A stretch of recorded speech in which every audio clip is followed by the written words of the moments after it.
Assalamualaikum warahmatullahi wabarakatuh. Alhamdulillahilladzi arsala rasulahu bil huda wa dinil haqq liyudhhirahu 'ala dini kullihi wa kafa billahi shahida.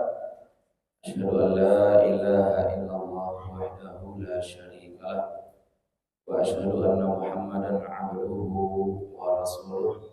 Allahumma salli wa sallim wa barik ala hadzal nabiyil karim wa ala alihi wa sahbihi wa man tabi'ahum bi ihsanin ila yaumiddin. Nawaitu ta'alluma wa ta'lim wa naf'a wal intifa' wal ifadata wal istifada wal hafa 'ala tamasuki bi kitabillahi ta'ala wa bi sunnati nabiyhi sallallahu alaihi wasallam wa du'a ila al-huda wa dilalata 'ala al-khairi ibtigha'a mardatillahi wa sawabihi wa qurbihi. Allahumma 'allimna ma yanfa'una wanfa'na bima 'allamtana wa zidna ilma. Bapak-bapak Ibu yang dimuliakan Allah, puji syukur kehadirat Allah Subhanahu wa taala. Salawat dan salam mudah-mudahan senantiasa tercurah untuk Nabi Muhammad sallallahu alaihi wasallam.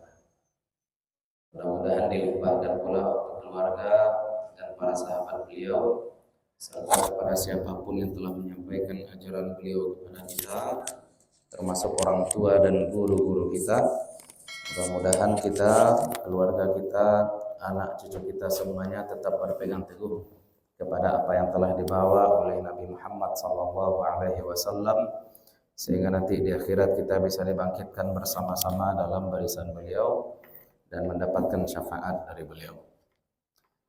Kemudian mohon maaf karena sudah 3 kali Jumat izin ya Bapak Ibu ya, 3 kali Jumat, 2 Jumat payu umroh, sekali Jumat suaru habis ya. 3 hari terakhir di Makkah Patang tuh hujan saja hari. Aduh hujan di Makkah. Jangan aneh loh Pak, hujan di Makkah. Aduh Cimangku di Makkah. Cimangku saja aduh di Makkah. Aduh pisang di Makkah. Aduh tumbuh di Makkah hendak. Tapi nyado di Makkah. Ya semua hujan. Aduh hujan di Makkah walaupun tidak sesering kita. Dia habis suara. Kini masih agak barik je suara. Iya agak barik suara Ibu ya. Enggak, lecak. Leman ya. Oleh-oleh Ibu itulah lahbi baru Ibu tanya kan. Oleh-olehnya doa ya. Ya. Nak kok doa mu kasihnya ambo pai ke Makkah basobo dengan Syekh Zakaria Ahmad Al-Halabi. Siapa Syekh Zakaria ko? Murid Syekh Yasin Al-Fadani. Ada ulama di Makkah wafat tahun 90-an, namanya Syekh Yasin Al-Fadani. Orang mana tuh? Orang Padang ya. Itu makanya digelari apa? Orang Arab kan tak pandai membaca Padang loh. Kalau Padang kadang adiknya apa? Fadan. Makanya kalau orang Padang bahasa Arabnya apa? Al-Fadani. Beliau sudah wafat. Kami pergi ke Makkah berjumpa dengan murid beliau yaitu Syekh Zakaria. Beliau lagi doa. Doa akulah oleh-olehnya Bu ya, bagi beliau bisa dibagi sama-sama. Ya Zam-Zam enggak sedang-sedang. Ibu kalau tergak Zam-Zam baik ke Safa Marwah ya. Kamu catatkanlah doanya ya. Boleh.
Ah,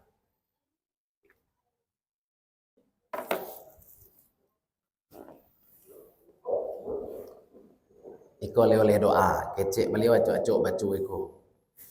Iko oleh kau ya ndak baban gitu kok. Gara-gara Ustaz ajan doa aku terpaksa baca doa. Enggak, iko doa aku hadiah. Kemudian beliau memberikan 3 sanad hadis musalsal kepada kami. Nah, apa bacanya Ustaz? Allahumma ftah lana waftah alaina waftah bina. Itu doa supaya Allah bukakan buhul-buhul ilmu untuk kita sehingga gampang ilmu itu masuk. Allahumma ftah lana waftah alaina waftah bina. Ini doanya. Ya Allah bukakan bagi kami, ya Allah bukakan atas kami, ya Allah bukakan dengan kami. Maksudnya kita juga minta tolong kepada Allah agar kita dipakai untuk menyampaikan ilmu pula kepada orang lain. Bapak-bapak, ibu-ibu, termasuk kita pesankan juga kaji kita jangan berhenti di kita saja. Sampaikan sebisanya karena ilmu itu semakin dikasih semakin bertambah. Kalau harato semakin diagih, makin habis. Kalau ilmu semakin diagih, semakin kuat. Ya. Nah, kemudian ada hadis yang beliau sampaikan pula kepada kami. Yang pertama hadis musalsal bil mahabbah. Kalau musalsal bil mahabbah itu apa itu? Perkataan Nabi kepada Muaz bin Jabal. Apa kata Nabi? Ya Muaz, inni uhibbuka. Wahai Muaz, aku mencintai engkau. La tada an taqra'a ba'dal maktubah. Jangan kamu tinggalkan membaca ini setelah sholat fardu. Apa itu diajarkan oleh Nabi kepada Muaz? Allahumma a'inni ala dzikrika wa syukrika wa husni ibadatik. Ya, itu hadis bil mahabbah. Karena Nabi sayang pada Muaz, Nabi kasih hadiah. Apa hadiahnya? Doa. Ini dia itu Pak. Jadi kalau nak do pitih doa gitu. Ya, ibu ya. Nak do pitih doa dia gitu. Ah? Naniko. Allahumma ftah lana waftah alaina waftah bina. Iftahnya saja ulang 3 kali. Nancie lana, nan kedua alaina, nan ketiga bina, nyunana lakam.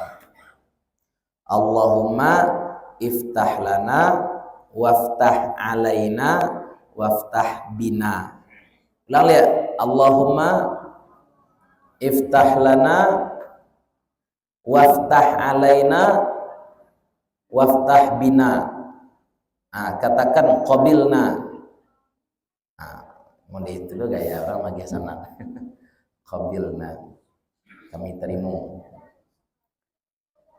Doa. Kalau nanti tadi apa? Allah, pokok masyhur yang tadi Pak ya. Allahumma a'inna ala dzikrika wa syukrika wa husni ibadatik. Kemudian yang satu lagi namanya hadis musalsal bil awaliyah. Apa itu?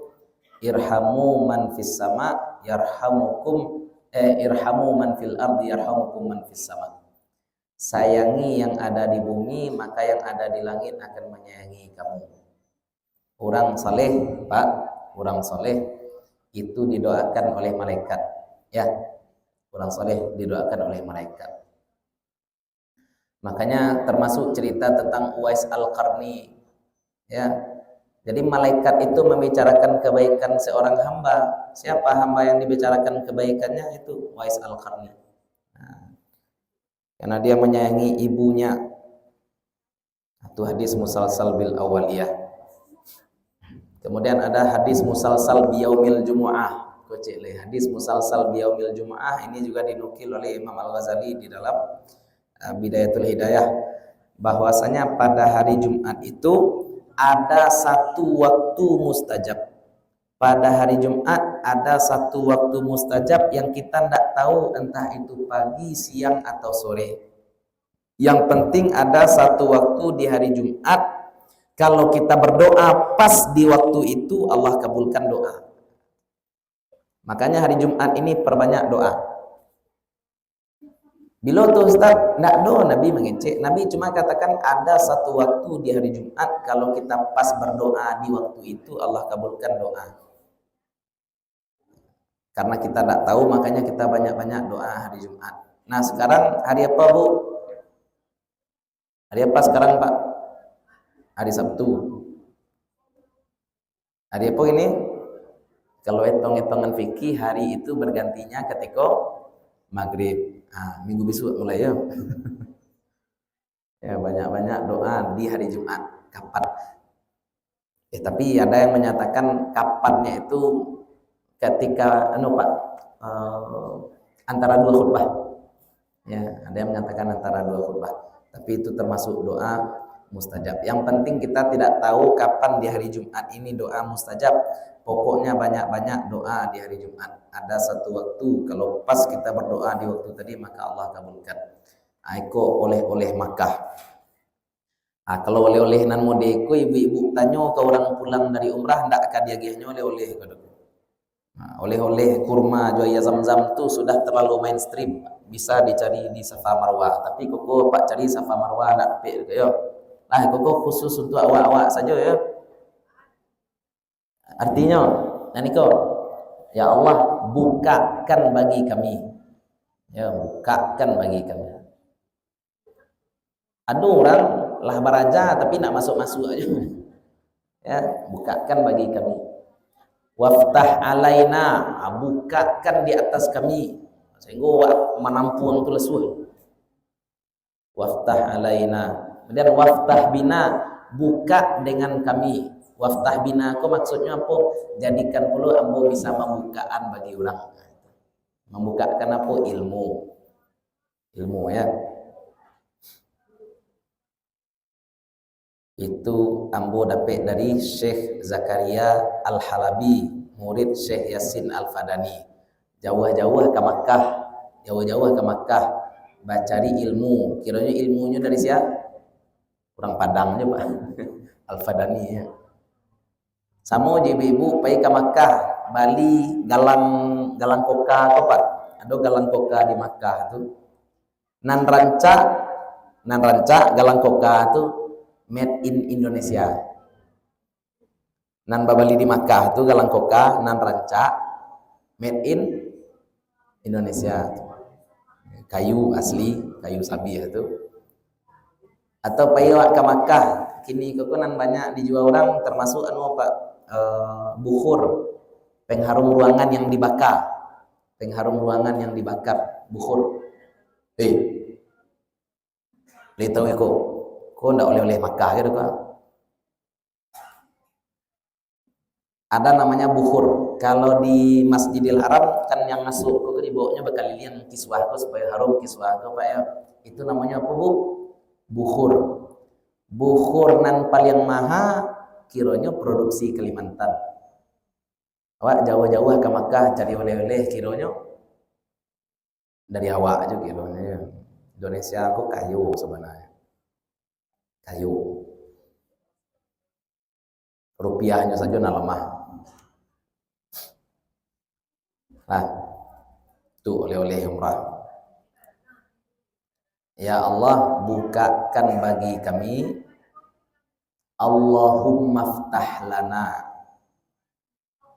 Allahumma ftah lana. Waftah alaina. Waftah bina. Ya. Ini doa. Doa untuk melancarkan yang buntu-buntu di kepala. Ya, doa betul. Ya Allah, bukakan bagi kami dan bukakan di atas kami dan bukakan dengan kami. Ini tiga.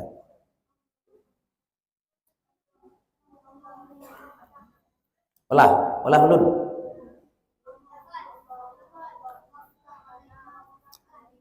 Nah, mudah-mudahan Allah bukakan bagi kita ya buhul-buhul ilmu. sehingga kita bisa memberikan manfaat juga untuk umat Nabi Muhammad sallallahu alaihi wasallam. Nah, pada pertemuan sebelumnya kita sudah membahas tentang kewajiban orang yang menunggui orang sakit, yang sakitnya sakit sekarat. Ya, apa saja yang dilakukan? Menyabar-nyabarkan orang sakit, ya, menyabar-nyabarkan orang sakit. Kemudian disunahkan juga untuk mentalkinkan. Talkin itu apa yang dibaca? La ilaha illallah saja. Bapak Ibu, yang dibaca itu bukan syahadat ya, tapi yang dibaca adalah la ilaha illallah. Karena hadisnya yang pertama, man kana akhiru kalamihi la ilaha illallah dakhalal jannah. Siapa yang akhir hayatnya, akhir kalamnya adalah la ilaha illallah, maka dia masuk surga. Dalam hadis lain kata Nabi sallallahu alaihi wasallam, riwayat Imam Muslim, laqinu mautakum la ilaha illallah. Bacakan la ilaha illallah untuk orang mati di antara kamu. Yang dimaksud orang mati itu apa? Ada yang memaknai bahwa orang mati itu memang orang yang memang sudah mati, ada yang memaknai bahwa orang mati itu maksudnya orang yang akan mati. Ya, nah, kita ini orang akan mati semua nih Pak. Nah, makanya sebagian guru seperti itu. Walaupun murid-muridnya sudah pandai baca la ilaha illallah, ada juga guru yang minta, baca setelah bu la ilaha illallah, dibaca dulu dek murid la ilaha illallah. Paling tidak sekali. Itu apa namanya tuh? Talqin. Dan kita juga tentang talqin ini bapak-bapak ibu-ibu, jangan kaget ya. Di Arab itu ada, di Mesir ada anak namanya Tabarak, umur 3,5 tahun hafal Al-Quran. Wih, siapa namanya cukup? Tabarak, umur 3,5 tahun hafal Al-Quran. Kata orang, ini keajaiban Al-Quran ini. Anakku anomali kok, anakku satu dari sejuta orang spesial. Lahir perlu adik si Tabarak kok. Ketika lahir adik Tabarak umur 3,5 tahun hafal Al-Quran balik. Lahir perlu adiknya umur 3,5 tahun hafal Al-Quran balik. Dek karena hat-trick 3 hafal Quran umur 3 tahun sadonya, maka orang kemudian menyimpulkan ini bukan keajaiban, tapi ini teknik menghafalkan Al-Quran kepada anak. Baca namanya teknik menghafalkan Al-Quran kepada anak. Anak kok belum pandai membaca oleh Ustaz. Membaca Al-Quran saja belum pandai, bagaimana mungkin ini anak bisa menghafal Al-Quran? Jawabannya apa? Cara menghafalkan Al-Quran kepada anak itu namanya talqin. Ulang sudah ibu. Alhaakumut takatsur. Surah. Diulangnya balik di anak. Itu apa namanya tuh? Itu talqin tuh. Kita baca, kemudian yang lain mengulang. Kalau bahasa awaknya maimaan, ya maimaannya diimaan. Ya, kalau bahasa Arabnya apa tuh? Talqin. Nah, kemudian disunahkan juga untuk membaca surat Yasin. Kenapa baca surat Yasin? Berdasarkan riwayat dari Abu Daud dan juga Ibnu Hibban, Nabi sallallahu alaihi wasallam bersabda, "Iqra'u ala mautakum Yasin." Bacakanlah untuk orang-orang yang mati di antara kalian surat Yasin. Ini juga sama seperti tadi, bisa dimaknai maksudnya adalah orang yang memang sudah benar-benar mati, bisa pula dimaknai orang yang akan mati. Ya, kenapa orang yang akan mati dibacakan surat Yasin? Kita jadikan itu sebagai wasilah agar Allah angkat penyakit sakaratul mautnya, supaya tidak sakit sakaratul mautnya. Nah, kemudian kalau mati dia, kalau meninggal dia, apa yang dilakukan? Ditutup kedua matanya, kemudian diregangkan persendian-persendiannya, dibuka pakaiannya ketika badannya masih lunak, kemudian juga ditaruh benda berat di atas perutnya. Kalau di kampung-kampung dilataan dia teh paruik mai ko, kalau mai tabu juga tengah rumah dilataan dia teh paruiknya buku Yasin. Ya Bu ya. Bakok sampai dilataan di paruiknya, kita sudah sampaikan orang hidup bisa sindau, Ya bu, orang induik bisa sindau. Kalau orang mati, di paruitnya ada gas enggak? Paruitnya ada gas. Kalau orang induik di paruitnya ada gas, baca caranya. Kalau enggak sindau, kalau enggak tekan tuik. Kalau orang mati,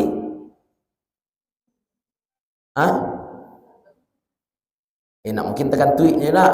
Sudah meninggalnya tuh tekan tuiknya, induik juga rumah gitu ibu. Enggak mungkin ya sindau udah. Ya makanya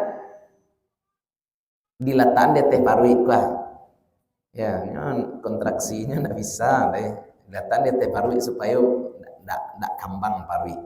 Gas supaya enggak gambung paruit. Kalau kecian bulan petang. Orang-orang Indonesia ini apalagi yang suka nonton Indosiar, kalau nampak adeknya mai kok gambung paruit ya keceknya. Mau makan piti anak yatim keceknya. Ya padahal enggak, memang kebetulan saja paruitnya mengandung gas. Ya. Nah, itu sunnah. Ya.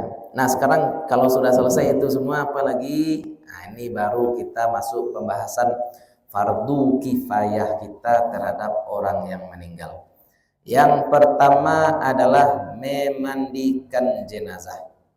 Bapak Ibu yang dimuliakan Allah, memandikan jenazah itu tidak susah. Ya Pak, memandikan jenazah itu tidak susah, gampang saja. Maksud gampangnya bagaimana? Syarat mandi jenazah sama dengan syarat mandi orang hidup. Yang penting seluruh tubuh dan rambut si mayat, rambut dan kulit zahir si mayat itu terbasuh oleh air, maka sudah sah mandinya tuh. Jadi tidak usah takwik-takwik memandikan jenazah. Kan kita lagi umpama petang ba'a dibawa ke tepi batang air, dicelupkan sekali, maka sudah sah mandinya, sekadar sah. Tapi kalau kita ingin sempurna mandinya, maka kita juga perhatikan sunnah-sunnah memandikan jenazah. Apa yang dilakukan? Yang pertama, taruh jenazah tadi di tempat yang tidak mungkin diintip orang. Di kampung-kampung orang banyak memandikan jenazah itu di mana? Di laman rumah. Sedangkan di kampungku rumahnya rumah panggung. Rumah lebih tinggi daripada tempat memandikan jenazah. Jenazah mandi di bawah, orang-orang dari jendela. Jangan. Ya jangan sampai tampak pula nanti. Karena ketika memandikan itu tentu nampak aib-aib jenazah, nampak luka jenazah, nampak aurat jenazah, dan seterusnya. Ya. Maka mandikan jenazah itu pilih tempat yang tidak bisa diintip-intip oleh orang lain. Yang kedua, selanjutnya setelah dipilih tempatnya, ini kan tempat memandikan, kemudian ditutup pula jenazah itu dengan kain panjang Pak. Pokoknya tutup jenazah dengan kain. Orang yang memandikan jenazah pun tidak boleh menengok aurat jenazah. Sebisa mungkin tahan, jangan sampai menengok aurat jenazah kecuali ada hajat, kecuali memang ada keperluan untuk melihat aurat jenazah. Walaupun jenazah itu adalah orang tua kita sendiri. Terutama aurat yang besar ya, dari pusat sampai lutut, itu jangan sampai tampak. Yang kedua, setelah dipilih tempat, dikondisikan settingannya, baru jenazah tadi disandarkan.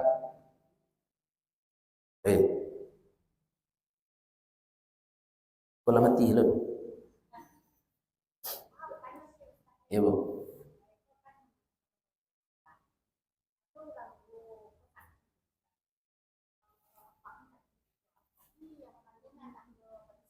Iya, nyo buliah. Buliah nyo, tapi serancaknya yang memandikan laki-laki adalah laki-laki juga. Kalau nak don laki-laki, tapaso padusi. Ya. Nyo kan anaknya kok. Anaknya kan mahram tuh. Nyo kan mahram. Yo, itulah gambarannya bapak-bapak ibu-ibu ya. Yang laki-laki sebaiknya yang memandikan adalah laki-laki juga. Termasuk suami meninggalkan boleh istrinya memandikan. Bolehnya. Anak itu kan mahram. anak mahram. Ya. Ayo tu contohnya, nak laki sedonya ibu menyindia ambo ya. Ambo nu sana ampe laki sedo. Ya. Yang kedua apa tadi? Jenazah ini dibaringkan tapi di tagaan, nah, disandarkan. Nah, disandarkan ke tangan kanan kita, kena jatuh. Kemudian perutnya dipijit-pijit. Perutnya dipijit-pijit ringan saja. Ada orang bilang pijitnya bagaimana? Pijitnya searah jarum jam. Bakok searah jarum jam. Sebab bentuk usus besar di perut manusia itu, kau kan usus buntu sih Pak. Kan usus buntu di kanan ya. Kan usus besar tuh naik ke teh, membalintang dia teh, tuh turun melihat ke bawah. Nah, seperti itu ya. Kalau dari arah Pak, mau diikutnya. Nah, jadi seperti itu mau wiknya kecil orang seperti itu. Kalau melihat bentuk usus besar. Tapi yang penting ya perut sebelah kiri ditekan-tekan. Ijan kareh-kareh mana? Ya, yang dikeluarkan itu cuma kotoran-kotoran yang memang sudah berada di ujung tempat keluar. Kotoran yang ada di perut dikeluarkan semuanya enggak. Kalau lah di paru enggak bisa keluar, enggak usah aja kareh-kareh nama tekan. Ususnya keluar kok. Ya. Nah, jadi yang dikeluarkan tuh nalah tahu juang ya. Supaya nanti ketika sudah dikafani jenazah ini jangan sampai ada kunyang di bagian ikut tuh Pak. Kan aib jenazah kok, beraib jenazah. Nah, makanya itu saja yang kita pastikan. Kotoran-kotoran yang sudah ada di ujung itu yang dikeluarkan. Ya, sama Jawa orang idui mandi bentuk itu pula. Disunahkan sebelum mandi kita buang air dulu, istinja dulu, berwudu baru mandi. Nah, sama dengan ini. Ya. Setelah itu bagaimana lagi diistinjakan. Setelah itu jenazah tadi diistinjakan, kemudian dibersihkan sela-sela tubuhnya yang lipatan-lipatan badaki, talingo, puse dan seterusnya. Kemudian diwudukan jenazah. Wudu ini sunnah Pak ya. Mewudukan jenazah ini sunnah. Yang wajib adalah memandikan jenazah. Nah, jadi yang pertama apa tadi? Memilih tempat. Kemudian persiapan sebelum mandi, buang airnya, istinjaknya, wudunya. Nah, sekarang baru memandikan jenazah. Bagaimana memandikan jenazah? Memandikan jenazah itu dimulai dari kepala jenazah. Dimulai dari kepala jenazah. Rambut jenazah itu juga istilahnya kok disela-sela ya, ditakhlil ya, yusarrih sya'rah. Rambut jenazah itu disela-sela dengan jari kita sehingga air dapat mencapai seluruh helai rambut. Nah, andai ada abu jenazah tadi lara dikubuarkan abu nan lara itu nanti jenazah. Ya, andai ada nanti rambut jenazah itu yang rontok, maka rambut yang rontok tadi dimasukkan ke dalam kafan bersama dengan jenazah. Ya, aja disimpan loh. Ya, untuk pesugihan tuh enak tuh. Aduh saya. Kalau bisa juga memandikan ini pakai sabun ya, walaupun Nabi tidak pakai sabun, tapi Nabi SAW berkata ketika anak perempuan beliau wafat, ighsilnaha bima'in wasidrin, mandikanlah dia dengan air yang dicampur dengan daun sidir, daun bidara. Daun bidara. Jadi tanaman bidara ini termasuk tanaman yang bisa tumbuh di padang pasir. Madu nan paling maha itu madu dari lebah yang menghisap bunga-bunga dari pohon bidara. Ya. Daun pohon bidara ini bersifat asam Pak, asam. Nah, sehingga dia bisa mengangkat kotoran. Kalau zaman kini bagaimana? Kalau zaman kini bisa dikiaskan kepada sabun. Sabun. Harum-harumannya bagaimana Ustaz? Ya, ada yang pakai cara lama ya. Cara lama apa? Harum-haruman memakai kapur. Sebenarnya harum-haruman apapun boleh, tidak harus kapur barus. Harum-haruman apapun boleh, tidak harus kapur barus. Kalau pakai kapur barus silakan. Boleh parfum. Ya, parfum boleh. Sabun itu kan pakai parfum juga tuh. Kecuali kalau meninggal ketika sedang ihram haji atau umrah. Tidak boleh pakai harum-haruman. Ya. Lanjut. Setelah dibersihkan kepalanya, baru dimandikan pula bagian badan yang kanan. Jadi anggap kau jenazah. Saya nemu jadi jenazah siko untuk praktik mandi. Calian maduk siko. Kau jenazah mandikan kepala, kemudian dimandikan badan sebelah kanan. Setelah badan sebelah kanan, kiri digosok. Yang kedua siramlah balik kepala, badan kanan, badan kiri. Yang ketiga kepala, badan kanan, badan kiri. Nah, biasanya air siraman yang ketiga ini kalau di kampung-kampung dicampur aja kapur barui. Ya Bu ya. Siraman yang terakhir itu yang biasanya dicampur dengan kapur barus. Tapi sebagaimana tadi kita sampaikan boleh dengan yang lain-lain juga. Tidak harus dengan kapur barus. Kepala, badan kanan, badan kiri. Apa nanti baca-baca ketika menyiram Ustaz? Sama jawab mandi kena dulu nanti baca-baca. Tapi niatkan saja di hati kita, ya Allah mudah-mudahkan hanyut pula dosa jenazah ini ya dengan hanyutnya air yang memandikan jenazah tersebut. Doakan saja itu. Nah, itu kira-kira tata cara memandikan jenazah. Jadi memandikan jenazah ini tidak susah ya bapak-bapak ibu-ibu ya, itu saja. Ya Bu.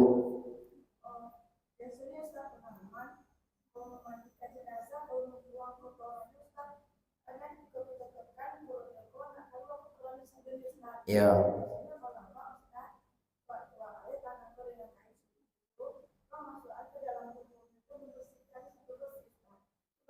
Boleh, masuk seketik saja yo.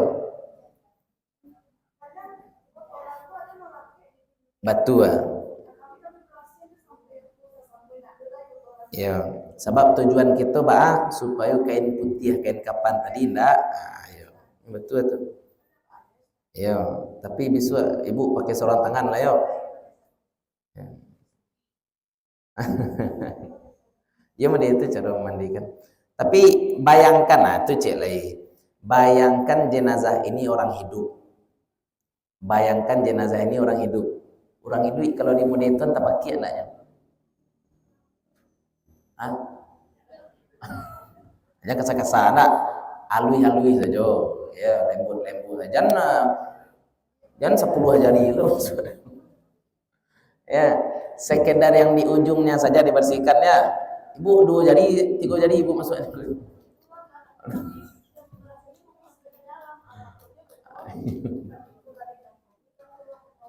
Iya betul, itu tujuan.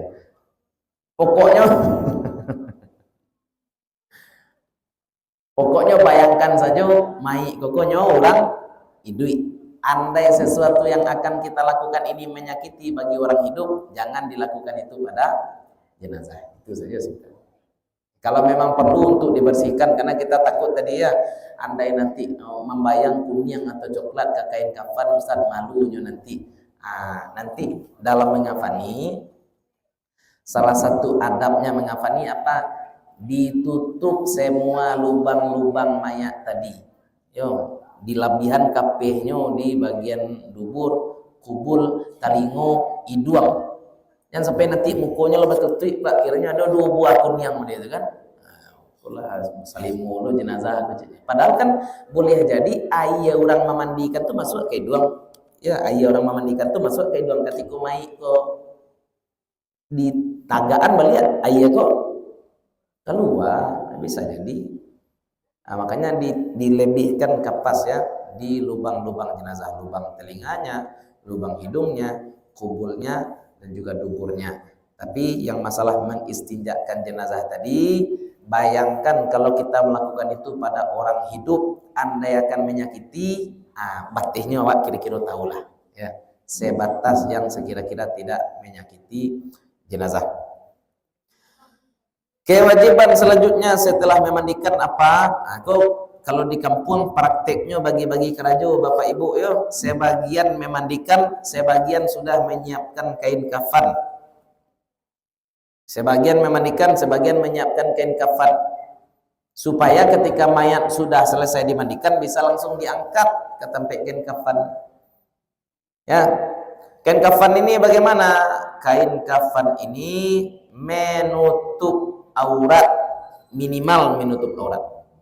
Minimal menutup aurat. Tapi afdalnya kalau menurut yang paling sahih minimalnya kan menutup aurat. Afdalnya menutup seluruh tubuh kecuali laki-laki yang meninggal saat ihram haji atau umrah, maka laki-laki ini dikafani cuma dari leher ke bawah.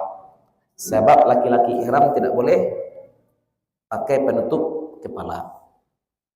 Itu kalau meninggalnya saat ihram haji atau umrah. Nah, apa saja bagian-bagian kafan? Ini bagian-bagian kafan le. Nah, ini kan bagian afdal ya. Kalau minimal tadi 1 helai kain pun sah untuk mengafani jenazah. 1 helai kain pun sah untuk mengafani jenazah. Tapi kalau afdal-afdalnya, maka untuk jenazah laki-laki kainnya 3. 1, 2, 3. Ya, 3 helai kain untuk jenazah laki-laki. Jumlahnya ganjil. Kalau untuk jenazah perempuan, ini laki-laki nih. Kalau perempuan, maka yang dihamparkan kain kafannya 2. Nah, yang terhampar kain kafannya 2 helai. Ditambah dengan sarungnya dulu, ya. Sarungnya. Ditambah dengan untuk baju ko baa bentuknya kain biasa juga, dilubangi tengah-tengahnya. Dilubangi tengah-tengahnya. Kemudian terakhir baru ayo kerudung ya, tambah dengan kerudung. Bentuknya itu. Lah. Bara totalnya 5 juga. 2, 3, 4, 5. Yang 2 ini dihamparkan, yang 1 menutup pusar sampai bawah, yang 1 lagi menutup bagian badan atas, yang 1 lagi kerudungnya. 5. Kalau laki-laki laki-laki bentuk lapik saja. Ya. Diguluang saja dengan kain kafan. Kalau padusi, aku modeko Islam menghargai perempuan, Pak. Kecalo Islam tidak menghargai perempuan. Kain kafannya saja payah padusi pada laki-laki. Tali pocongnya bagaimana, Ustaz?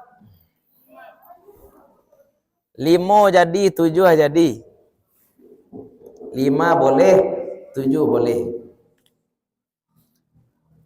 Ya, pokoknya pokoknya kuat.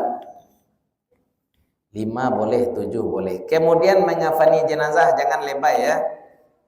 Lebay ko di kampung-kampung kadang-kadang Bapak Ibu itu kan orang mengantarkan kain kafan semuanya ke rumah jenazah. Iko dari Bako, iko dari Sumando, iko dari anak pisang, mana mantap kain kafan, kadang kain kafan 10 halai kayak enak. Maka jangan berlebih-lebihan. Berlebih-lebihan maksudnya apa? 1 helai kain kapan dia gialo kape. Dia letak lo kain kapan cek le dia gialo kape. Dia gialo kain kapan cek le alas ataba kasua lo kain kapan itu kelebihan lah namanya. Ya. Yang penting kapas itu di mana? Di bagian-bagian yang sekira-kira akan mengeluarkan cairan mungkin nanti. Nah, itu perlu kape. Tapi kalau kape umum enggak masalah juga. Seluruh tubuh jenazah dikasih kapas oke. Tapi jangan banyak-banyak mana kapenya. Nah, itu tentang mengafani jenazah. Nah, kemudian posisi jenazah normal Pak ya, bersedekap, tangan kanan di atas. Kemudian ketika jenazah itu sudah diletakkan di atas, nyukalah disusun tuh. Ya. Kalau laki-laki gampang yo, malataan jenazah aku hati-hati. Laki-laki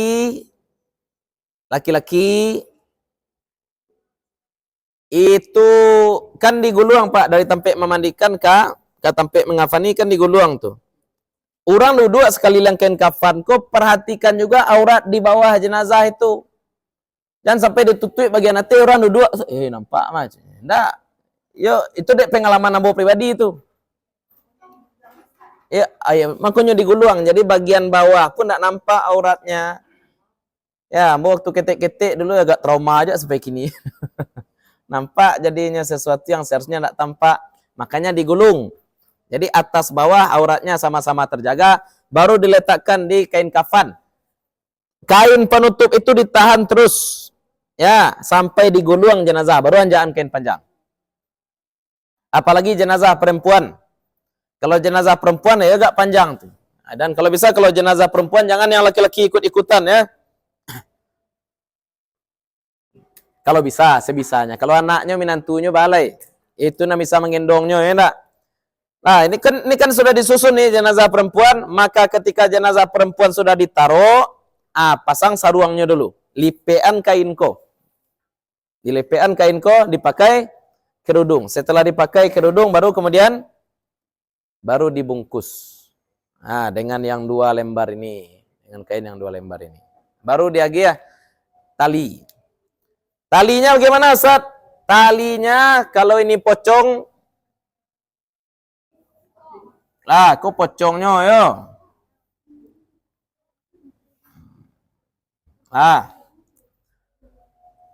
Kok kapalonya kan enggak dibuka deh yo. Kapalo dibuka ketika dalam kubur saja, Bu yo. Jadi ini pertemuan kainnya. Nah, karena mayat nanti akan menghadap ke kanan di dalam kubur, maka talinya ini dibuhul dengan buhul sentak. Di buhul sentaknya di sebelah kiri mayat. Di sini buhul. Di leher mungkin di sini buhul. Nih, di sini buhul. Kalau labra kecil 2 go, sampai. Nah, misalkan sampai lutut cek. Ya. Buhulnya di sebelah kiri. Kenapa di sebelah kiri? Nanti saat mayat sudah dimasukkan ke liang lahat, kita miringkan, tinggal buka saja oleh tali itu. Ya, tinggal dibuka saja talinya ketika mayat sudah berada di liang lahat. Jangan buah mati pula. Buhulnya buhul sentak. Kemudian masalah tali pocong. Tali pocong itu boleh diambil dari kain kafan atau boleh tali lain, tidak masalah. Jadi tidak lo harus sudut-sudut kain itu nanti diambil untuk tali pocong. Kalau mau ambil sudut-sudut kain tidak masalah. Ya, tapi kalau mau pakai tali lain pun tidak masalah. Yang penting apa tadi? Kuat, tidak tangga ketika mai ko dibawa ke makamnya. Boleh aja. Iya, Ustadz kalau pakai resleting Ustadz, banyak gaya. Resleting lu mah enak.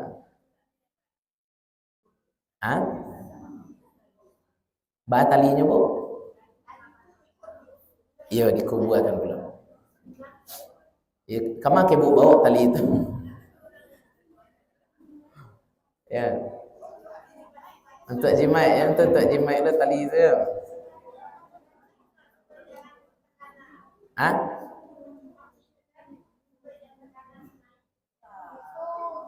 Tambah tekanan pecik-pecik kayak tali itu tambah tekanan ada. Ambo kalau macik-macik tali pocong tu takut yuk ke WC gitu. Turutnya buku tali pocong dia. Nah, biarkan dikuburkan juga dengan jenazah. Ya, tahayul. Nah, itulah ya. Besok, oh iya, Jumat besok ambo mau izin ya, Bapak Ibu ya izin lo balik. Nah, insyaallah kita akan bersafar ke Riau, Pekanbaru dan Duri dari hari Kamis sampai hari Minggu. Dan insyaallah Jumat selanjutnya mudah-mudahan tidak ada halangan kita lanjutkan membahas tentang menyolatkan dan memakamkan jenazah. Ya Bu.